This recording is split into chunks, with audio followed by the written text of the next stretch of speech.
দর্শক সবাইকে অনেক অনেক শুভেচ্ছা জানিয়ে শুরু করছি Dhaka bank PLC present CTN Bangla business and finance অনুষ্ঠান। আপনাদের সাথে আছি আমি ফাতিহা শাফি।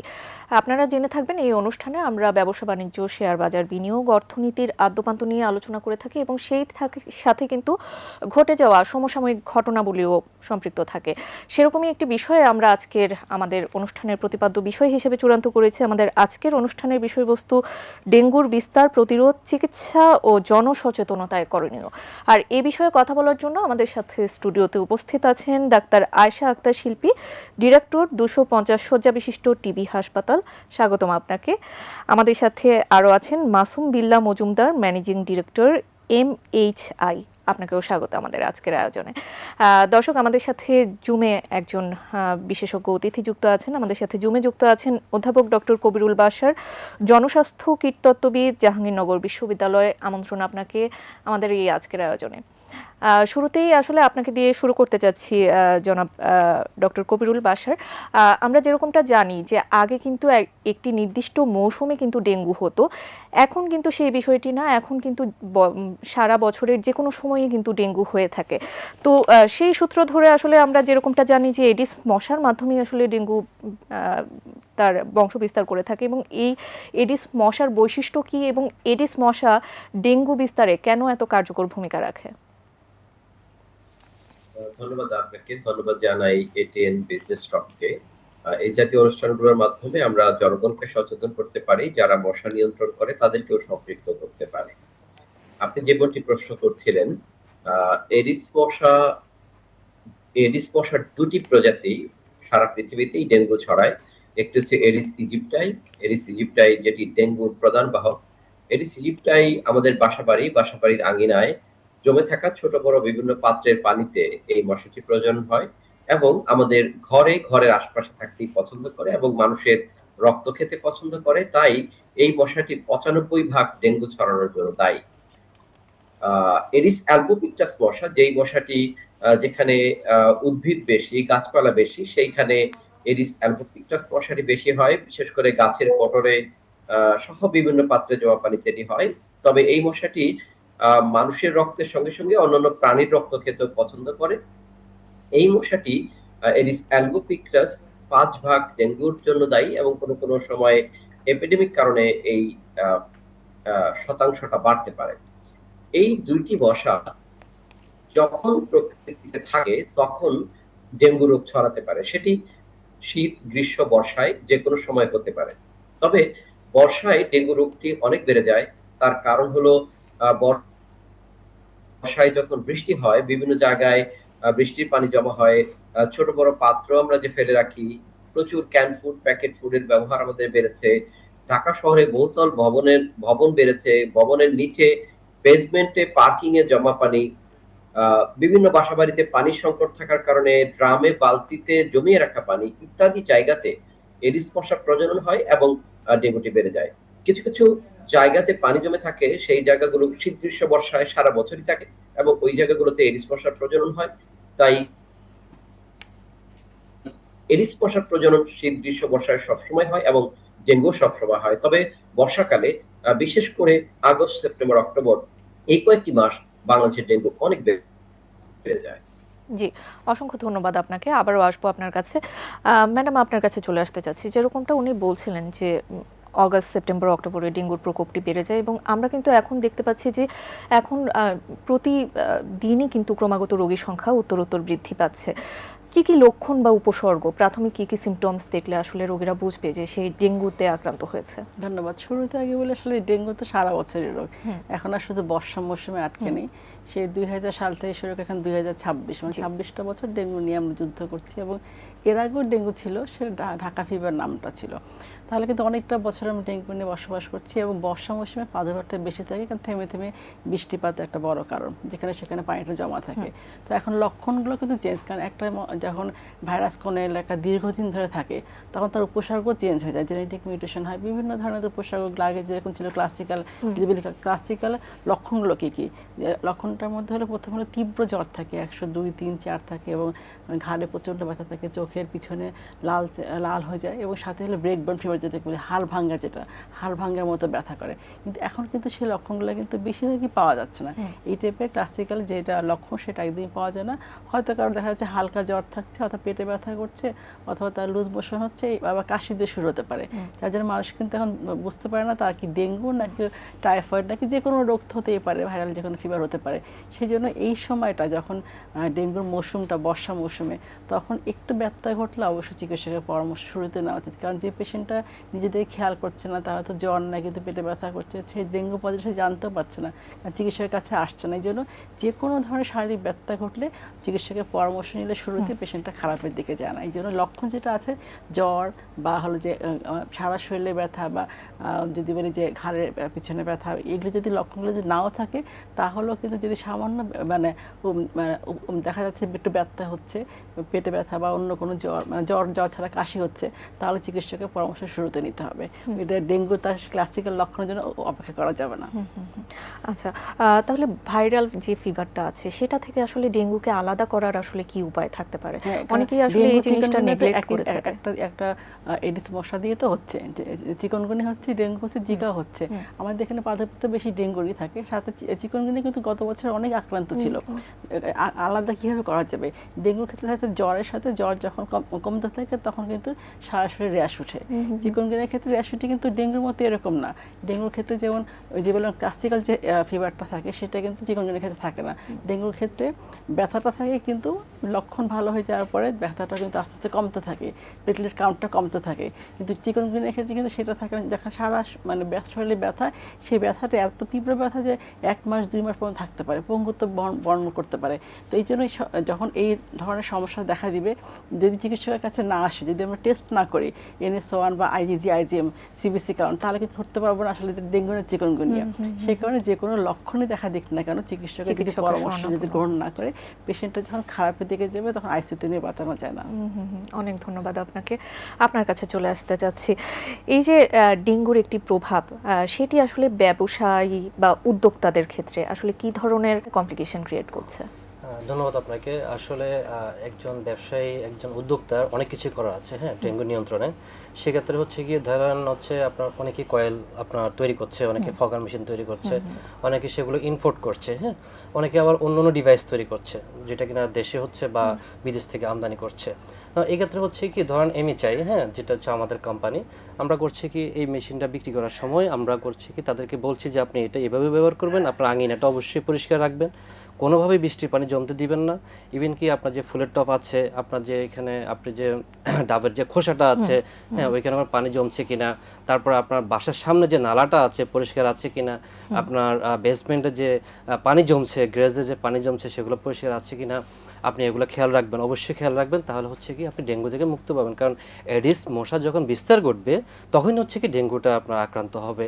তো সেক্ষেত্রে দেখা যাচ্ছে যে একটা ব্যবসায়ী, একটা উদ্যোক্তা শুধু আপনি ডিভাইস সেল করলেই হবে না, সাথে সাথে আপনাকে অ্যাডভাইস করতে হবে যে আপনি এই জিনিসগুলো অবশ্যই নিয়ন্ত্রণে আনবেন। তাহলে হচ্ছে কি আপনাকে মেশিন ব্যবহার করতে হবে না, কারণ এখানে তো হচ্ছে কি ডেঙ্গু আক্রান্ত হওয়ার পিছনে হচ্ছে এডিস মশা, হ্যাঁ এটা যখন আপনার সেখানে প্রোডাকশন হচ্ছে বা ক্রিয়েট হচ্ছে, তখন হচ্ছে কি আপনি নানা রকম ডিভাইস ব্যবহার করার পরেও কিন্তু আপনার কাজ করছে না। কারণ যদি কাজই করতো এভাবে তাহলে কিন্তু হসপিটালগুলোতে ডেঙ্গু আক্রান্ত রোগী ভর্তি হতো না প্রতিনিয়ত। তো সেক্ষেত্রে এটা দিয়ে হচ্ছে কি রিমুভ হচ্ছে কি আপনার 50 থেকে 60% রিমুভ করা সম্ভব, বাট 100% না। বাকি আর হচ্ছে কি আপনার 40 থেকে আপনার 50% আর বাকি থাকে। এটা আপনাকে নিয়ন্ত্রণ করতে হবে আপনার পারিবারিকভাবে। তখন একজন ব্যবসায়ের পাশাপাশি সেগুলো যদি অ্যাডভাইস করা হয়, বা আপনি যে মেশিনটা বিক্রি করছেন সেটা যদি আপনি কম দামে বিক্রি করতে পারেন, আপনার ডিভাইস যদি কম দামে বিক্রি করতে পারেন, তাহলে যেখানে হচ্ছে গিয়ে প্রতি 100 জনের ভিতরে 20 জন ব্যবহার করছে, তখন হচ্ছে গিয়ে 60 থেকে 70 জনে ব্যবহার করতে পারবে। এটা একটা কিন্তু অপশন রয়েছে। তাহলে সে তার পরিবারকে, ইভেন কি তার সমাজকে সে রক্ষা করতে পারছে এক্ষেত্রে। পাশাপাশি আপনি তাদেরকে অ্যাডভাইস করছেন। হ্যাঁ এই ক্ষেত্রে শুধু ব্যবসায়িক দিক থেকে আপনি চিন্তা করলেই হবে না, আপনি তাকে পরামর্শ দিতে হবে যে আপনি এইভাবে কাজ করবেন, তাহলে হচ্ছে কি এটা নিয়ন্ত্রণে আসবে। জি ধন্যবাদ আপনাকে। আপনার কাছে চলে আসতে চাচ্ছি ডক্টর কবিরুল বাশার।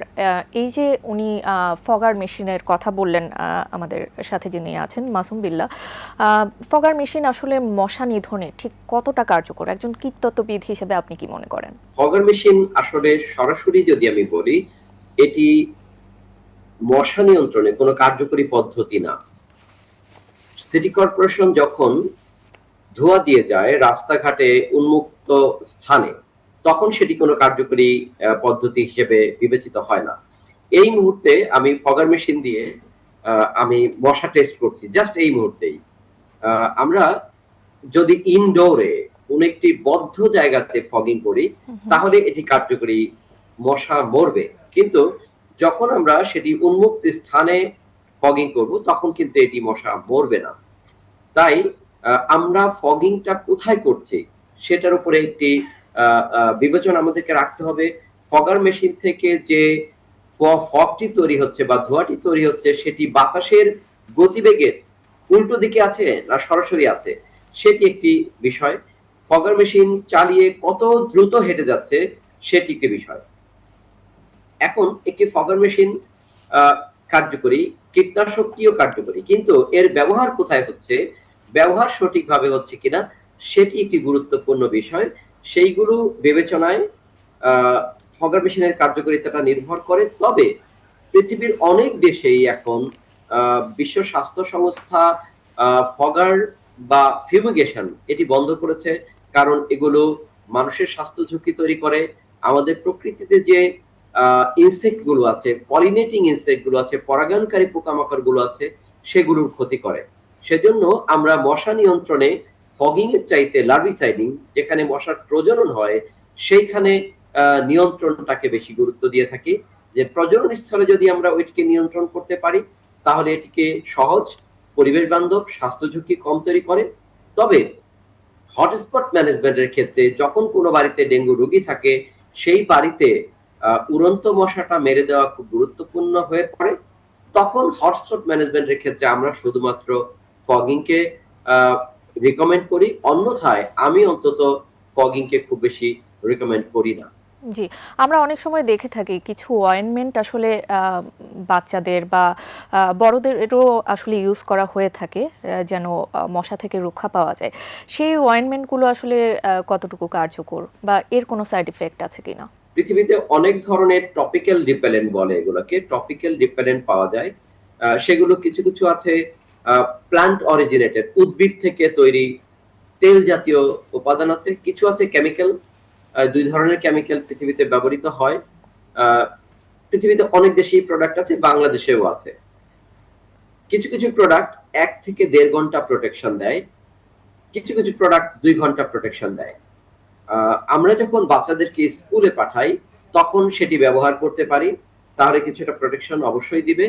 তবে একটি জিনিস খেয়াল রাখতে হবে, যে কোনো স্কিনে আপনি যখন প্রোডাক্ট আপনি অ্যাপ্লিকেশন করছেন, স্কিন সেন্সিটিভিটিটা খুব গুরুত্বপূর্ণ।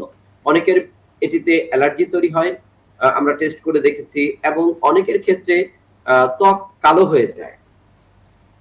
এই দুইটি জিনিস বিবেচনা করে যদি ব্যবহার করার প্রয়োজন পড়ে তাহলে ব্যবহার করা যেতে পারে। তবে আমি সবসময় রিকমেন্ড করি যতটা সম্ভব আমাদের শরীরের অঙ্গ প্রত্যঙ্গগুলো যে ঢেকে রাখতে পারি। এখন ডেঙ্গুর মৌসুম, বিশেষ করে আগস্ট, সেপ্টেম্বর, অক্টোবর, এই সময়টায় আমি অনুরোধ করব বাচ্চাদেরকে, আমরা সাধারণত সামারে হাফ প্যান্ট পরিয়ে, হাফ শার্ট পরিয়ে বাচ্চাদের স্কুলে পাঠাই।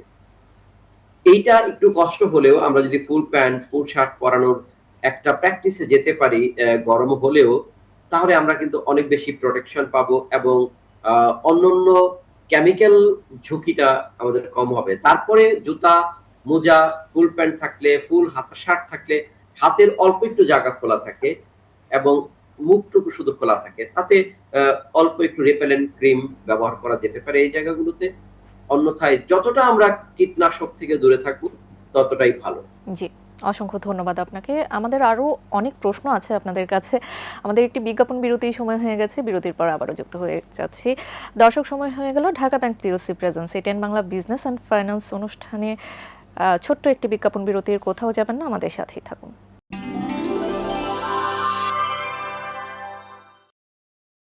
বিজ্ঞাপন বিরতির পর আবারও আমন্ত্রণ Dhaka bank PLC presence ATN Bangla business and finance অনুষ্ঠানে খুবই সমসাময়িক একটি বিষয় এবং খুবই গুরুত্বপূর্ণ একটি বিষয় নিয়ে আলোচনা করছি। ম্যাডাম, আপনার কাছে চলে আসতে চাচ্ছি। আসলে আমরা অনেকের ক্ষেত্রেই আসলে দেখে থাকি যে দ্বিতীয়বার আসলে ডেঙ্গুতে আক্রান্ত হওয়ার একটি সম্ভাবনা কিন্তু থেকে যায়। তাদের ক্ষেত্রে আসলে ঝুঁকি ঠিক কতটা? আচ্ছা, সেক্ষেত্রে হলো যে ডেঙ্গুতে 4টা সেরোটাইপ, আমার সাথে 5টা, কিন্তু অনেক দেশে 5টাও কিন্তু আছে, তো বাংলাদেশে আমরা 4টাই কিন্তু পেয়েছি, ডেন 1, 2, 3, 4। তো যা একটা মানুষ কিন্তু জীবনে 4 থেকে 5 বার ডেঙ্গু দ্বারা আক্রান্ত হতে পারে। যখন একটা টাইপ দিয়ে আক্রান্ত হচ্ছে, সেকেন্ড টাইপ কিন্তু সেই টাইপ কিন্তু আক্রান্ত হচ্ছে না, কারণ লাইফ ইমিউনিটি ডেভেলপ করছে, যার জন্য সে কিন্তু 4 থেকে 5 বার আক্রান্ত হচ্ছে তার সারা জীবনে। যখন সে সেকেন্ড টাইম আক্রান্ত হচ্ছে তখন কিন্তু অ্যান্টিবডি অ্যান্টিজেন রিয়াকশন হয়, পেশেন্টটা শুরু দিয়ে খারাপের দিকে যায় এবং সেটা কিন্তু আরও ভয়াবহ, কারণ পেশেন্ট হয়তো জানছেও না কিন্তু সেকেন্ড টাইম না থার্ড টাইম হয়তো সে কখনো টেস্টই করে না, হয়তো তার জ্বর হয়েছে, প্যারাসিটামল খেয়েছে, টেস্ট করে নাই, যার জন্য সে কিন্তু জানতে পারে না। এই জন্য আমরা সবসময় বলি যে ডেঙ্গু যদি তার একটু যদি বলে আমরা জ্বর বা কাশি যে কোনো কিছু হোক না কেন, এই সিজনের সময় অবশ্যই অবহেলা করা যাবে না, কারণ এখন তো মানে ডেঙ্গুর আক্রান্তের সংখ্যা বেশি এবং মৃত্যুর সংখ্যাটাও বেশি। যদি অন্য অন্য সময় পাওয়া যায় কিন্তু অনেকটা কম থাকে, শীতের সময় কিন্তু আক্রান্তের সংখ্যাটা অনেকটা কমে যায়। জুন, জুলাই, আগস্ট, সেপ্টেম্বর, অক্টোবরে কিন্তু অনেক বেশি আক্রান্তের সংখ্যা থাকে, আমরা বিগত বছরগুলোতে দেখেছি। সেই জন্য যখনই সে কোনো ধরনের শারীরিক ব্যত্যয় ঘটছে, শুরুতে চিকিৎসকের পরামর্শ নিবে। তার সিবিসি কাউন্টটা আমরা দেখি, প্লেটলেট কাউন্টটা, আমি হিমাটোক্রিটটা দেখি, যেটার মধ্যে ডিফারেন্সটা কীরকম আছে। অনেক সময় দেখা যায় প্লেটলেট কাউন্টটা 1 লাখ আছে, পেশেন্টটা সুস্থ খেতে পারছে, তাহলে কিন্তু তার কিন্তু প্লেটলেট দেওয়ার দরকার পড়ে না, রেস্টে থাকলে হচ্ছে। অনেক আছে কাউন্ট হলো 1 লাখের উপরে, কিন্তু তার পেটে পানি আসছে অথবা লাংসে পানি আসছে অথবা পেশেন্টটা একদম খেতে পারছে না, সেক্ষেত্রে কিন্তু আমরা কিন্তু তাকে তাৎক্ষণিক ভর্তি করে ফ্লুইড দিই। এই জন্য তাকে হলো যে শুরুতে চিকিৎসকের পরামর্শ নেওয়া ডে 1 থেকে। অনেক সময় দেখা যাচ্ছে 24 ঘন্টা বা অথবা 3 থেকে 4 দিন পর এনএসওয়ানটা নেগেটিভ আসে, হয়তো একটা পেশেন্টের জ্বর, সে খেয়ালই করলো না, প্যারাসিটামল খেয়ে বাসায় থাকলো, 3 থেকে 4 দিন পর টেস্ট করতে গেলে এনএসওয়ান নেগেটিভ আসলো, সে হলো তাদের ডেঙ্গু পজিটিভ না, কিন্তু সে জানলো না তো তার পজিটিভ ছিল। তখন আমরা আইজিএমটা করি, সিবিসি কাউন্টটা দেখে। তো পেশেন্ট আসলে অনেকটা অবহেলা করে, নিজের প্রতি খেয়াল রাখে না, হয়তো মনে করে যাচ্ছে হয়তো ভাইরাল ফিভার বা অন্য কোনো তার সমস্যা। আর হাম তো আছে, আপনারা জানেন যে হয়তো বা হামেও আক্রান্ত হতে পারে, হয়তো বাসায় থাকলো সে, কিন্তু তাকে চিকিৎসকের যে পরামর্শ নেওয়াটা সেটা কিন্তু অত্যন্ত জরুরি, সেটা কিন্তু সবচেয়ে প্রথম কাজ। এবং সে অনুসারে চলা, অনেক কাছে অ্যান্টিবায়োটিক নিজের মতো খাচ্ছে, এনএসওয়ান অন্যান্য ব্যথার ওষুধ সে খেয়ে ফেলছে, প্যারাসিটামলটা খাচ্ছে না, প্যারাসিটামল যদি না কোনো ওষুধ খেয়ে ফেলে ব্যথা আসে।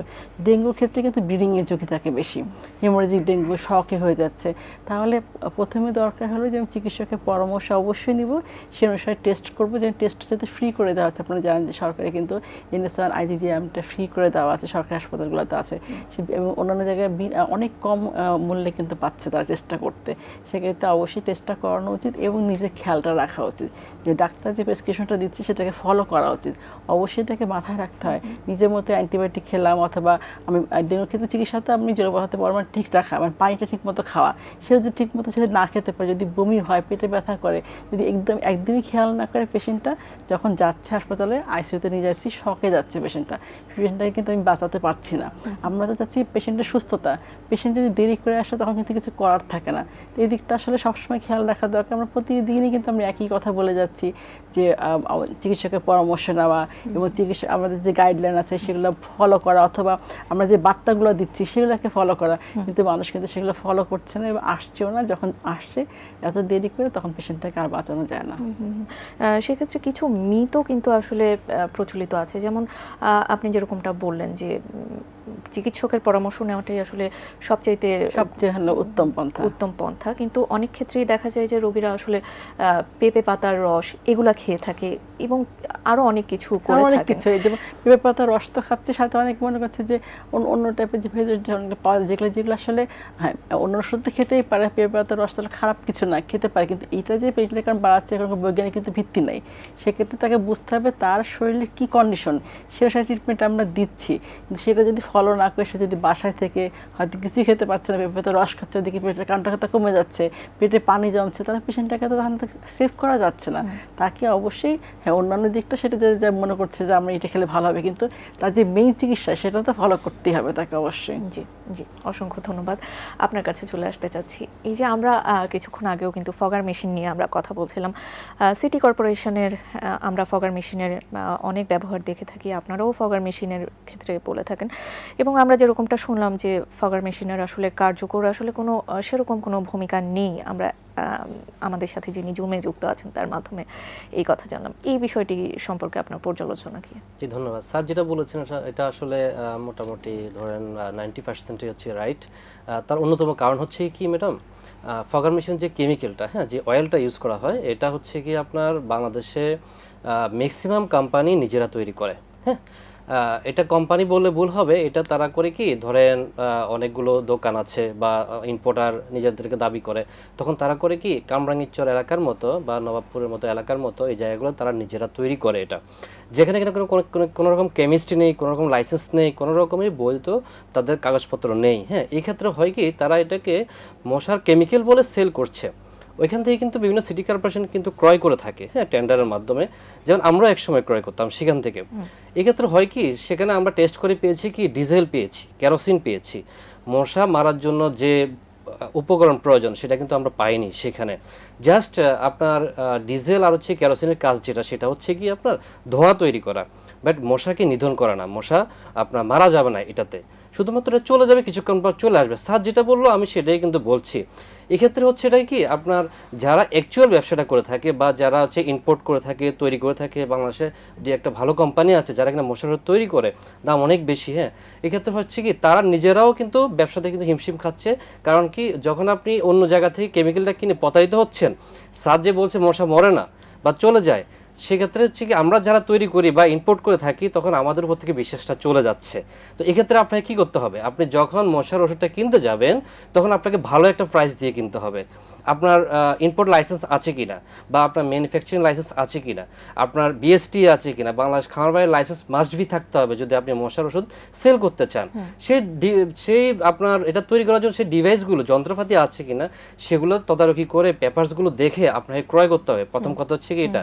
দ্বিতীয় কথা হচ্ছে কি যদি তারপরও যদি না মরে মশা, তাহলে আপনি এটার জন্য একটা ব্যবস্থা নিতে পারেন আইনানুগভাবে। কেননা কারণ আপনি যখন 300-350 টাকা দিয়ে 1 লিটার কেমিক্যাল বা ওষুধ কিনবেন, সেটা দিয়ে মশা মরছে না, তার মানে এটা আপনি প্রতারিত হলেন। হ্যাঁ, আপনি যখন আইনানুগ ব্যবস্থা নেবেন তখন হবে কি যারা এটাকে ঘর বাড়িতে তৈরি করছে, যারা এটা তৈরি করে বলছে যে এটা মশার ওষুধ, আসলে একটা ডিজেল আর কেরোসিন, তখন তারা করবে কি এটা বানানো স্টপ করবে। ভালো ভালো কোম্পানিগুলো এটাতে ব্যবসা করতে পারবে, ব্যবসা করার পাশাপাশি তারা এখানে একটা ভালো একটা অবদান রাখতে পারবে মশা নিধনের জন্য, ডেঙ্গুটা কমানোর জন্য অন্তত। ঠিক আছে কি? ধন্যবাদ। অসংখ্য ধন্যবাদ। আপনার কাছে চলে আসতে চাচ্ছি, এবার যে বিষয়টা আসলে জানতে চাচ্ছি, যেরকমটা সিটি কর্পোরেশনও কিন্তু ফগার মেশিন ইউজ করে থাকে এবং মশা নিধনের ক্ষেত্রে কিন্তু অনেক প্রতিবন্ধকতা বা চ্যালেঞ্জের সৃষ্টি হয়। তো সেক্ষেত্রে আসলে সরকারের উদ্দেশ্যে আপনার আসলে কি পরামর্শ থাকবে সেই বিষয় নিয়ে জানতে চাচ্ছি। জি, ডক্টর কবিরুল বাশার। দেখুন, দীর্ঘ সময় ধরে বাংলাদেশে ডেঙ্গু আছে, ডেঙ্গু নিয়ন্ত্রণে কাজও হচ্ছে, কিন্তু ডেঙ্গু থেকেও যাচ্ছে। এটা থেকে বোঝা যায় যে যে কাজগুলো হচ্ছে সেই কাজগুলো আসলে খুব বেশি কার্যকরী উদ্যোগ না। কার্যকরী উদ্যোগ হলে তো কমতো। এখন কার্যকরী উদ্যোগটা আসলে কি? এডিস মশা আমাদের বাসাবাড়ির আঙিনায় বিভিন্ন পাত্রে জমে থাকা পানিতে হয়। এই পাত্র অপসারণ করাটা, এই পাত্র না থাকাটা হচ্ছে সবচেয়ে বড় প্রায়োরিটি। এবং এই কাজটি আমাদের বাড়ির আঙিনায় আমাকেই নিশ্চিত করতে হবে যে আমার বাড়ি, আমার আঙিনায় কোনো পাত্র নেই যে পাত্রতে পানি জমা হয়ে এডিস মশার প্রজনন হতে পারে। যদি পাত্রটি আমার রাখা খুব প্রয়োজন পড়ে, যেমন ড্রামে, বালতিতে আমার যদি পানি জমিয়ে রাখতে খুব প্রয়োজন পড়ে, তাহলে সেই পাত্রটি 7 দিন পর পর সাবান বা ডিটারজেন্ট দিয়ে ভালো করে ঘষে ধুয়ে তারপর আবার পানি রাখতে হবে। কারণ ঘষে ধুইতে হবে কেন? কারণ এডিস মশা যখন পাত্রে ডিম পাড়ে, ওই ডিমটি পাত্রের গায়ে লেগে থাকে। আপনি পানিটি পুরো ফেলে দিলেও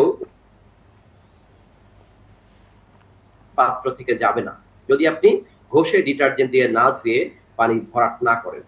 অনেকেই দেখা যাচ্ছে যে পানি শেষ হয়ে গেছে, আবার পানি ভরাট করেছে পুরো পানি ফেলে দিয়ে, কিন্তু দেখা যাচ্ছে পরের দিনই এখানে লার্ভা হয়েছে। কোনোভাবেই এই কাজটি করা যাবে না। ডিটারজেন্ট দিয়ে ধুয়ে তারপর আবার পানি রাখতে হবে। আমাদের ব্যক্তি উদ্যোগ, পারিবারিক উদ্যোগ এবং সামাজিক উদ্যোগটা খুব প্রয়োজন ডেঙ্গু নিয়ন্ত্রণের ক্ষেত্রে আমার বাসাবাড়ির আঙিনায়। তবে যেসব জায়গাগুলো সরকারি বেসরকারি স্থাপনা, উন্মুক্ত স্থান, রাস্তাঘাট, এই জায়গাগুলোতে সিটি কর্পোরেশনের নিশ্চিত করতে হবে যে এডিস মশার প্রজনন স্থল ধ্বংসের কার্যক্রমটা হচ্ছে প্রায়োরিটি। এমন কিছু প্রজনন স্থল আছে যেখানে পানিটা পুরোপুরি ফেলে দেওয়া যাচ্ছে না, যেমন কার পার্কিং, বেসমেন্টে জমা পানি, সেখানে কীটনাশক প্রয়োগ করতে হবে। সেই কীটনাশকটি অবশ্যই পরিবেশ বান্ধব, মানুষের স্বাস্থ্য ঝুঁকি কম, এরকম কীটনাশকই ব্যবহার করা লাগবে। জি, এমন অসংখ্য কিছু ধন্যবাদ। কীটনাশক আছে। জি, অসংখ্য ধন্যবাদ আপনাকে। আপনার কাছে চলে আসতে চাচ্ছি, আমরা যেরকমটা জানি যে prevention is better then cure, আসলে কি কি প্রিকশনস নিলে আমরা ডেঙ্গুকে প্রতিহত করতে পারবো সংক্ষেপে? ডেঙ্গুর ক্ষেত্রে আসলে দরকার আসলে প্রতিরোধমূলক ব্যবস্থা সবচেয়ে প্রধান এবং প্রথম হলো যে উত্তম পন্থা, এটাই হলো আমাদের দরকার। কারণ যেহেতু যে এখনো কোনো ভ্যাকসিন ডেঙ্গুর ক্ষেত্রে কিন্তু আমাদের বাংলাদেশে আসেনি, তো সেক্ষেত্রে হলো যে প্রতিরোধ করতে গেলে মশার বংশ বিস্তারটা রোধ করতে হবে। কারণ আমরা জানি যে ডেঙ্গু মশাটা কোথায় ডিম পাড়ে, হ্যাঁ, যে কোনো পানিতে, আগে যেমন পরিষ্কার পানিতে ডিম পারে তখন কিন্তু ময়লা পানিতে ডিম পারে, কারণ সে অনেক বছর ধরে আছে, সে তার মতো করে কিন্তু বংশ বিস্তার করতে পারছে। যে কোনো পানি যদি আমি খোলা রেখে দিই 3 দিন, তাহলে সেখানে ডেঙ্গু মশা ডিম পারে। এবং সেই পানিটা আমাকে কিন্তু যখন ফেলতে হবে তখন কিন্তু ভালো মতো, যে বললাম, পরিষ্কার ঘুরে ঘষে ঘষে ফেলতে হবে, নতুবা পুরো লার্ভাটা কিন্তু আশেপাশে একদম লেগে থাকে। তো যে আমরা ফুলের টবে পানি অথবা এসি পানি, ফ্রিজে পানি, সবার বাসাতে এখন ফ্রিজ এসি সবই তো আছে। এবং আধুনিকায়নের যে কিন্তু আমরা তো সবাই বাসায় হলো যে গাছ লাগাচ্ছি, সেখানে টবের নিচে যে প্লেটটা, সেখানে তো পানি জমা থাকছে। ছাদ বাগান যদি বলেন, সব জায়গায় কিন্তু আমরা কিন্তু গাছ তো লাগাচ্ছি আশপাশটা সব জায়গায়। তো সেক্ষেত্রে বালতি পানি যদি আমরা যদি বলি, অসময় পানিটা যদি বালতি পানিটা যদি ঢাকনা খোলা অবস্থায় যদি 3 দিন থাকে, সেখানে ডেঙ্গু মশা ডিম পারে, তাহলে আমার বাসায় কিন্তু বংশবিস্তার হচ্ছে। বংশবিস্তার যদি আমি রোধ করতে না পারি, তাহলে কিন্তু প্রতি বছরই এরকম ডেঙ্গু আক্রান্তের সংখ্যা বাড়বে, বর্ষা মৌসুমে আরও বাড়বে, তাহলে কিন্তু কমানো যাবে না। যেখানে আমরা নির্মূলের জন্য আমরা চেষ্টা করে যাচ্ছি, সেখানে কিন্তু বেড়েই যাচ্ছে। তাহলে আমাদের নিজের দায়িত্বে যার যার ঘর বাড়ি পরিষ্কার করতে হবে, আশপাশটা ক্লিন রাখতে হবে, এবং যেখানে সেখানে ময়লাটা না ফেলে যদি আমরা সেটা ঝুড়ি মানে একটা আবর্জনা বক্সে ফেলে দিই, তাহলে কিন্তু অনেকটা ক্লিন হয়। যেমন রাস্তাঘাটে আমরা ডাবটাকে কি করি, খোসাটা কিন্তু ফেলে দিচ্ছি, সেটা একটা আমরা জায়গায় রেখে দিই, তাহলে কিন্তু সেখানে বৃষ্টি পানিটা জমে কিন্তু ডেঙ্গু মশা ডিম পারতে পারছে না। তার মানে কি, নিজেকে যেমন ভালোবাসা দরকার, পরিবারকে ভালোবাসা দরকার, দেশকে ভালোবাসা দরকার, সব মানুষকে মিলে তো আমরা দেশ। তাহলে আমরা নিজে যদি ভালো না থাকতে পারি, তাহলে আমরা কিভাবে অন্য মানুষকে ভালো রাখতে পারবো? তারপর নিজেকে মানবিক হতে হবে, উদার হতে হবে, সবাই মিলে কাজ করার মনোভাবটা থাকতে হবে। কারণ আমরা তো স্বাস্থ্য সেক্টরে যারা আছে, আমরা কাজ করছি, পেশেন্ট দেখছি, অন্যান্য সংস্থাগুলো কাজ করছে, সিটি কর্পোরেশন সবাই মিলে তো কাজ করছে, কিন্তু জনগণ সম্পৃক্ত কাজ যদি না করে, সচেতন যদি না হয়, তাহলে এইভাবে কিন্তু ডেঙ্গু বাড়তে থাকবে।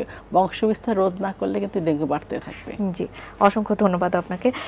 জি, জনাব মাসুদুল্লাহ, আপনাকে দিয়ে আসলে শেষ করতে যাচ্ছি, যেরকমটা জনসচেতনতার একটি কথা আসলে উঠে আসলো, একজন উদ্যোক্তা হিসেবে কি জনসচেতনতা আসলে ক্রিয়েট করা যেতে পারে, আপনার কাছ থেকে সংক্ষেপে সেই বিষয়ে জানতে চাই। এই ক্ষেত্রে অনেক কিছু করা যেতে পারে, যেটা কিনা ম্যাডাম বললো একটু আগে। হ্যাঁ, আমরা তো আসলে ব্যবসায়িক চিন্তা করি সব সময়, ঠিক আছে?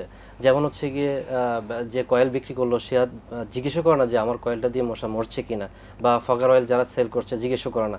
আসলে আপনি ডেঙ্গু মশা এভাবে নিয়ন্ত্রণ করতে পারবেন না। নিয়ন্ত্রণ করতে হলে এই ক্ষেত্রে করতে হবে কি, আপনাকে ব্যবসার পাশাপাশি কিছু পরামর্শ দিতে হবে। যেমন হচ্ছে কি, আপনাকে লিফলেট বিতরণ করতে হবে, আপনাকে মাঝে মাঝে মাইকিং করতে হবে, আপনাকে বিভিন্ন টেলিভিশনে বিজ্ঞাপন দিতে হবে, বিভিন্ন সাইডে বিজ্ঞাপন দিতে হবে যে ডেঙ্গুটা বা কোথা থেকে তৈরি হচ্ছে, বা এডিস মশাটা কীভাবে তৈরি হচ্ছে। যেমন ম্যাম বললে একটু আগে যে ডাবের খোসা বা বেসমেন্টের পানি অথবা হচ্ছে ফুলের টবের পানি, হ্যাঁ, এগুলো কিন্তু আসলে আমরা জানিও কিন্তু না জানার ভান করে থাকি। হ্যাঁ, এই ক্ষেত্রে হচ্ছে কি, আমি আমার পরিবারকে কিন্তু অনেক হেফাজত করছি। তো এই ক্ষেত্রে আমরা যদি বিজনেসের পাশাপাশি আমরা যদি এই জিনিসগুলো মানুষকে আমরা জানাই, বা আমরা যদি বলি, একটু যদি সচেতন করি, তাহলে কিন্তু এটা অনেকটাই নিয়ন্ত্রণ করা সম্ভব, নিয়ন্ত্রণে এসে যাবে ইনশাআল্লাহ। জি, আপনাদের সবাইকে আসলে অসংখ্য ধন্যবাদ, আমাদের সাথে আপনাদের মূল্যবান সময় দিয়েছেন সেজন্য। থ্যাংক ইউ, আপনাকে ধন্যবাদ। দর্শক, আপনাদেরও অসংখ্য ধন্যবাদ আমাদের সাথে এতক্ষণ যুক্ত থাকার জন্য। আসলে আমরা এই অনুষ্ঠানের মাধ্যমে জানতে পারলাম যে ডেঙ্গু কেবল একটি মৌসুমি সচেতনতা নয়, এর জন্য প্রয়োজন সারা বছরই সচেতন থাকা, এবং সেই সচেতনতার মাধ্যমেই কিন্তু আমরা ডেঙ্গুকে সম্পূর্ণরূপে প্রতিহত করতে সক্ষম হব। আপনাদের জন্য অনেক অনেক শুভেচ্ছা জানিয়ে পরবর্তী পর্ব দেখার আমন্ত্রণ জানিয়ে আজকের মতো আমি ফাতিহা শাফি এখানেই বিদায় নিচ্ছি। সেই পর্যন্ত সবাই ভালো থাকবেন, সুস্থ থাকবেন, আর অবশ্যই এটিএন বাংলার সাথেই থাকবেন।